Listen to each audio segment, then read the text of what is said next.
you explain why you said open an LLC from now. You're not going to really derive a whole lot of benefits from an LLC until you have at least $50,000 to $80,000 worth of value in your digital assets. And then at that point, especially if you think that they're going to go higher, you would want to structure them for many reasons.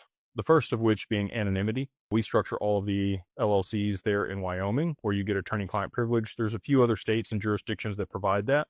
You could look at South Dakota or Nevada or Delaware if you did want just that component.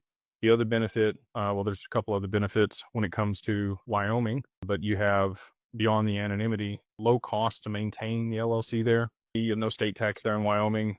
You have the best regulations when it comes to digital assets there in Wyoming over any other state. There are some other progressive states like Texas and Florida, but you're by far going to get the best protections there in Wyoming. In addition to that, as far as creditor protection, if you maintain the corporate veil, which we work with Laughlin to do for all of our clients, the worst that can happen is they place a charging order against your LLC, and they adopted that from Nevada.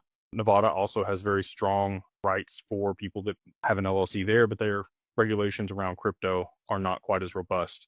And so that's why we choose Wyoming. Let's say you get sued, you rear end somebody falls on your property, somebody decides they don't like you and they're going to sue you for whatever reason. If you maintain that corporate veil like we do, and you could even put yourself in the first position as a creditor, it makes it very, very difficult for anybody to actually ever get the assets out of the LLC or liquidate them or try to take them from you. It almost acts like a trust as long as everything is structured the right way. Also, bank accounts, if you get them structured now and you have relationships with banks for 3, 6, 9 months before you move large amounts of money into those accounts, it's going to be much less likely that those get flagged. And it being a business account in and of itself is actually going to be much less likely that it's going to get flagged when you move money in from an investment, especially if it's 6, 7, 8 figures. There's many things that would benefit you or behoove you to go ahead and set up the LLC now.